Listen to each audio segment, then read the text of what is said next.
Assalamualaikum warahmatullahi wabarakatuh. Selamat siang. Saya Elsa Rizky Oktavia akan menyampaikan mengenai tata cara menjaga kesehatan lansia di masa pandemi COVID-19. Jadi, Indonesia merupakan negara dengan struktur populasi penduduk lanjut usia mencapai angka 27,08 juta jiwa atau setara dengan 9,99% dari seluruh penduduk Indonesia. Sejalan dengan itu, maka banyak pula permasalahan kesehatan yang diderita oleh lansia di Indonesia. Di antaranya, sebanyak 63,5% lansia menderita hipertensi, 5,7% lansia dengan diabetes mellitus, 4,5% lansia dengan penyakit jantung, 4,4% lansia dengan stroke, 0,8% lansia dengan gangguan ginjal, dan 0,4% lansia menderita kanker. Pada era pandemi seperti saat ini, lansia merupakan salah satu kelompok yang rentan untuk terkena atau terinfeksi virus ini.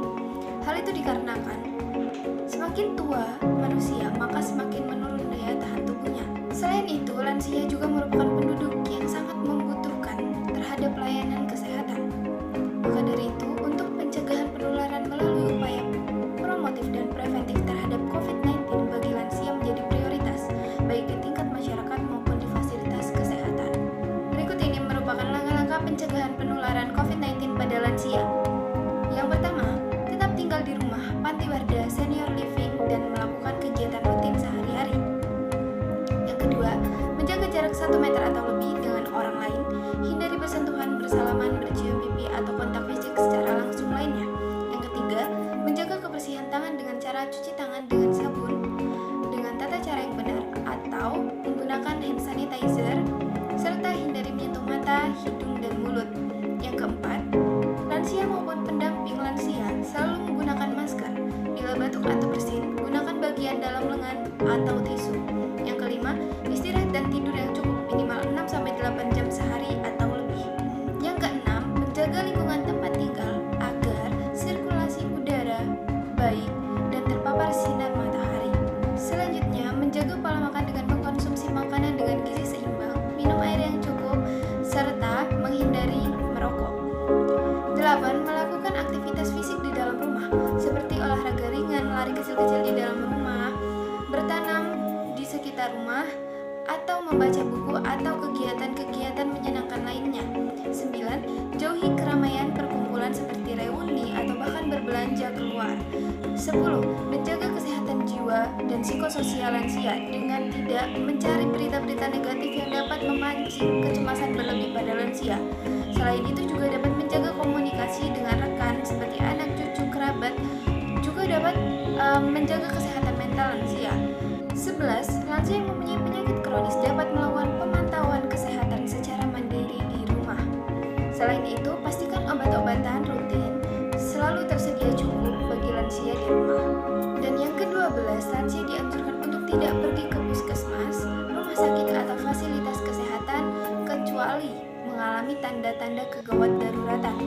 Tanda-tanda kegawat daruratan lansia itu dapat berupa perubahan kesadaran seperti bicara meracau, tidak nyambung, lebih sering mengantuk, dan lain-lain. Kemudian, nyeri dada yang memberat, diare, muntah-muntah, tidak mau makan, lemas yang memberat, demam tinggi di atas 38 derajat Celcius. Selanjutnya, kegawat daruratan itu dapat disebabkan jatuh yang menyebabkan nyeri hebat atau kecurigaan patah tulang atau hingga pingsan, dan tanda-tanda kegawat daruratan lainnya. Sekarang kita akan membahas peran keluarga dan masyarakat dalam mencegah penularan COVID-19 pada lansia. Yang pertama, kita sebagai keluarga, pendamping, atau masyarakat yang hidup berdampingan dengan lansia memiliki kewajiban memberikan pemahaman kepada lansia mengenai pandemi COVID-19 dengan sabar, dengan bahasa yang dapat dipahami lansia. Bahkan jika perlu menggunakan media-media seperti foto atau video sebagai penjelas kepada lansia agar lansia dapat mengerti bahaya COVID-19. Yang kedua, apabila lansia memiliki pendamping lansia yang bukan anggota keluarga, maka pastikan jadwal jaganya tetap berlanjut. Tekankan penerapan protokol pencegahan penularan dengan ketat. Yang ketiga, pastikan ketersediaan masker, sabun, alat-alat disinfektan untuk kebersihan tempat tinggal lansia. 4. Pastikan ketersediaan makanan bergizi dan kalau perlu minum multivitamin bagi lansia dan bahkan pendamping lansia. Selanjutnya, jadilah Jadilah pendengar yang baik apabila lansia membutuhkan teman bercerita. Arahkan untuk bercerita mengenai hal-hal yang menyenangkan dan positif, sambil tetap memperhatikan jaga jarak fisik. Selanjutnya, bila mungkin, dapat mengajarkan lansia cara menggunakan alat komunikasi jarak jauh.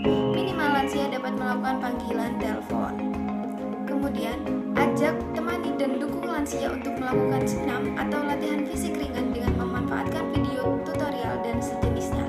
Dan tentu saja ini masih dilakukan di dalam rumah. Selain itu, kita juga harus mengetahui hobi lansia dan memfasilitasi hobi tersebut sehingga lansia betah berada di dalam rumah. Dan yang terakhir, apabila lansia tinggal sendiri, kita dapat melakukan 3 hal berikut. Yang pertama, tetap jaga kontak atau bahkan jadwalkan kontak dengan lansia menggunakan alat komunikasi jarak jauh, sehingga keluarga atau pendamping lansia dapat mengetahui kondisi lansia setiap saat. Yang kedua, keluarga dapat mengkontak ketua RT atau RW setempat untuk minta dibantu memantau. Dan yang ketiga, penuhilah kebutuhan dasar lansia, sandang, pangan, papan, dan kebutuhan preventif lansia terhadap COVID-19 dengan tetap memperhatikan protokol pencegahan penularan. Seperti yang kita bahas tadi, lansia sangat tidak dianjurkan untuk datang ke rumah sakit, puskesmas, atau fasilitas kesehatan lainnya. Namun, jika terjadi kedaruratan dan lansia harus datang ke fasilitas kesehatan, maka berikut tips yang dapat kita lakukan. Yang pertama, pastikan lansia mengerti tata cara menggunakan masker yang baik dan benar, serta mengetahui mengapa harus menggunakan masker. Yang kedua, sebelum ke rumah sakit, siapkan semua dokumen yang perlu dicatat dan serta pertanyaan-pertanyaan yang akan diajukan sehingga tidak memakan waktu yang lama di rumah sakit. Yang ketiga, jagalah jarak dengan orang lain lebih dari 1 meter. Yang keempat, mintalah nomor antrian oleh pengantar dan bawalah pasien lansia beberapa waktu sebelum nomor antrian dipanggil agar meminimalkan kontak lansia dengan yang lain. Yang kelima, saat bertemu dengan dokter, jangan membuka masker dan jangan menyentuh apapun. Ingat, ruangan dokter sama infeksinya dengan tempat lain. Yang keenam, sering-seringlah membersihkan tangan dengan hand sanitizer dan minta lansia untuk cuci tangan dengan air mengalir dengan sabun dengan tata cara yang baik dan benar. Yang ketujuh, pastikan lansia tidak memegang wajah dan tidak memegang benda-benda umum di rumah sakit. Yang kedelapan, jelaskan secara detail keluhan yang ada, termasuk jika terdapat kecurigaan adanya kontak dengan orang yang terpapar COVID-19.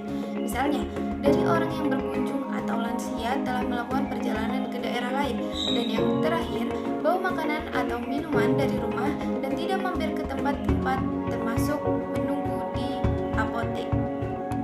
Baiklah, sekian materi yang dapat saya sampaikan. Semoga kita semua dianugerahi kesehatan dan dapat menjaga kebersihan dengan baik. Jangan lupa untuk menjadi pendamping lansia yang baik dan mematuhi protokol kesehatan. Saya akhiri, wassalamualaikum